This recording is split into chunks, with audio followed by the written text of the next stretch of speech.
दोस्तों, जैसा कि आप सभी लोगों को पता है कि अभी बकरा ईद आने वाली है।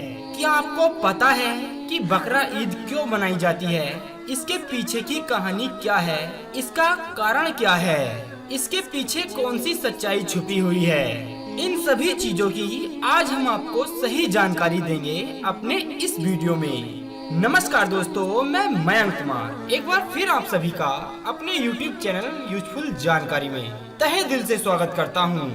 हम आपको पहले ही बता दें कि इस वीडियो में दी गई जानकारी हमने बहुत सी किताबों को पढ़कर हासिल की है और उसके बाद हम आप सभी को बता रहे हैं। अगर हमसे इस वीडियो में कोई गलती हो जाए तो कृपया आप हमें अपने से छोटा भाई समझकर क्षमा जरूर कर देना। तो चलिए शुरू करते हैं वीडियो को। आज से हजारों साल पहले की बात है। अल्लाह के पैगंबर हजरत इब्राहिम अलैहिस्सलाम की। अल्लाह अपने बंदों से बहुत प्यार करता है और उसका इम्तिहान भी जरूर लेता है। इसी तरह हजरत इब्राहिम अलैहिस्सलाम के साथ हुआ। एक बार हजरत इब्राहिम अलैहिस्सलाम आराम फरमा रहे थे, तभी आपको गहरी नींद आ गई और आप ख्वाब में क्या देखते हैं? अल्लाह ने आपसे ख्वाब में कहा कि ए इब्राहिम, मेरी राह में अपनी सबसे प्यारी चीज को कुर्बान करो। जब सुबह होती है तो आपने सोचा कि नबी का ख्वाब कभी गलत नहीं हो सकता, तो आपके पास उस समय काफी तादाद में ऊंट हुआ करते थे, तो आपने उनमें से 100 ऊँटों की कुर्बानी कर दी। फिर दोबारा अगली रात को गैब से आवाज आती है कि ए इब्राहिम, अपनी सबसे प्यारी चीज को मेरी राह में कुर्बान करो। तो दूसरे दिन आपने 200 ऊँटों की कुर्बानी दी। फिर तीसरी रात में वही गैब से आवाज आई कि ए इब्राहिम, अपनी सबसे प्यारी चीज को मेरी राह में कुर्बान करो। फिर जब सुबह होती है तो आप सोचने लगते हैं कि मेरी सबसे प्यारी चीज तो मेरा फर्जन है, यानी मेरा बेटा इस्माइल है। आप सोचने लगे कि कहीं अल्लाह ये तो नहीं देखना चाहता कि मैं अपने फर्जन से ज्यादा प्यार करता हूँ या फिर अपने खालिक के हकीकी से। फिर क्या था, जब यह बात इब्राहिम के जहन में आई तो आपने इरादा कर लिया कि अपने अजीज को राहे खुदा में कुर्बान करूँगा। फिर अपनी बीबी हजरत हाजरा से कहा कि ए हाजरा, मेरे बेटे को हुस्ल कराओ, नए कपड़े पहनाओ और खुशबू लगा के इत्र लगा के इसे तैयार करो। आज इसे तुम दूल्हा बना दो। आज हम अपने दोस्त के यहाँ दावत पे जाने वाले हैं। बीबी हाजरा खुश होकर अपने बेटे को तैयार करने लगती है। फिर हजरत इब्राहिम अलैहिस्सलाम अपने बेटे को फिलिस्तीन से लेकर मक्का की ओर रवाना हुए। तभी शैतान वहाँ आता है और बीबी हाजरा से कहने लगा कि ए हाजरा, कि तुम्हें पता भी है आज इब्राहिम अपने दोस्त के यहाँ नहीं बल्कि तुम्हारे बेटे इस्माइल को मारने ले जा रहा है। बीबी हाजरा ने कहा कि मैं अपने इब्राहिम को अच्छी तरह से जानती हूँ, भला कोई बाप अपने बेटे को क्यों मारेगा?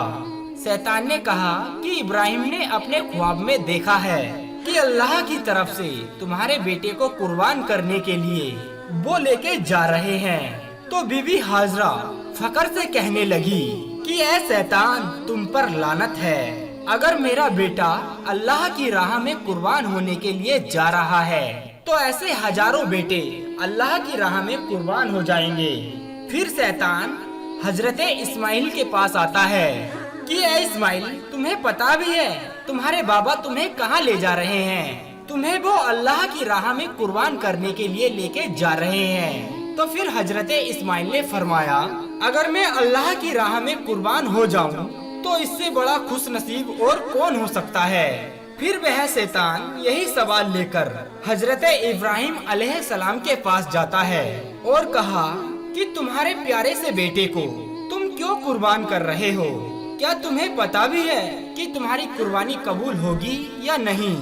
इतनी ही देर में हजरत इब्राहिम अलैहिस्सलाम पत्थर उठाते हैं और शैतान को लानत कहकर वह पत्थर उसे मारते हैं।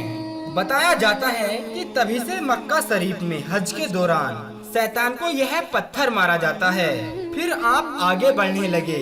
फिर आप अपने प्यारे से फर्जन से फरमाते हैं कि आपको पता भी है कि हम आपको अल्लाह की राह में कुर्बान करने के लिए ले जा रहे हैं। तभी हजरत इस्माइल अलैहिस्सलाम कहने लगे कि ए बाबा, इससे बेहतर मेरे लिए और क्या काम हो सकता है कि मुझे अल्लाह की राह में एक अल्लाह का नबी कुर्बान करेगा। लेकिन बाबा, मेरी आपसे एक इल्तिजा है, मेरा जब गला कटेगा तो तुम मुझे देख नहीं पाओगे, तो रस्सी से मेरे हाथ और पाँव अच्छे से बांध देना, और मैं चाहूँगा कि आप अपनी आँखों में पट्टी भी बांध लें ताकि आपको रहम ना आ जाए। बस हजरत इब्राहिम अलैहिस्सलाम ने अपने बेटे के हाथ पाँव और अपनी आँखों पर पट्टी अच्छे से बांध ली और अपने हाथों में छुरी लेकर आसमान की ओर देखते हुए कहा कि ए अल्लाह, कि देख, तू अगर मुझे 1000 इस्माइल भी देता तो मैं उन्हें हंसते हंसते कुर्बान कर देता। ये कहकर जैसे ही छुरी गर्दन की ओर ले जाने लगे तो फौरन अल्लाह ने हजरत जिब्राइल अलैहिस्सलाम से कहा कि ए जिब्राइल, कि जा जन्नत से एक जानवर लेकर जा और इस्माइल को हटा के उस जानवर को वहाँ रख दे। इब्राहिम अपने इम्तिहान में पास हो गया। जैसे ही आपने छुरी को फेरा, फेरते फेरते जब खून बहने लगा तो आपने अपनी आंखों से पट्टी खोली तो क्या देखते हैं, उनका बेटा सही सलामत उनके पास खड़ा है। नीचे देखा तो एक तुम्बा, जिसको हम भेड़ कहते हैं, वो कुर्बान हो चुका था। हजरत इब्राहिम ने अल्लाह का शुक्रिया अदा करा और गैब से आवाज आई कि ए इब्राहिम, तू इस इम्तिहान में पास हो गया और तेरे इस इम्तिहान को ता कयामत तक याद रखा जाएगा और तेरी इस सुन्नत को ईमान वाले हर साल याद करेंगे और अल्लाह की राह में कुर्बानी पेश करेंगे। दोस्तों, तभी से ये सिलसिला शुरू हुआ। ईद के 70 दिन बाद यानी 2 महीने 10 दिन बाद बकरा ईद मनाई जाती है। पाकिस्तान, बांग्लादेश, हिंदुस्तान और तमाम देशों में 3 दिनों तक बकरी ईद बनाई जाती है। कुर्बानी के गोश्त के 3 हिस्से बनाए जाते हैं। पहला हिस्सा गरीबों में बांट दिया जाता है और दूसरा हिस्सा रिश्तेदारों में बांट दिया जाता है और तीसरा हिस्सा खुद के घर और दोस्तों के लिए बनाया जाता है। तो दोस्तों, हम उम्मीद करते हैं कि अब तो आप लोग समझ गए होंगे कि बकरा ईद क्यों मनाई जाती है, मुसलमान कुर्बानी क्यों देते हैं। अगर आपको वीडियो अच्छा लगा है तो आप वीडियो को लाइक कर दें और चैनल को सब्सक्राइब करके अपना प्यार हमें जरूर दें। तो दोस्तों, अब दीजिए हमें इजाजत ताकि हम आप सभी के लिए एक और ऐसी ही अनसुनी व रोचक जानकारी को ढूंढ कर ला सकें। तब तक के लिए आप अपना ध्यान रखिए और हमेशा मुस्कुराते रहिए।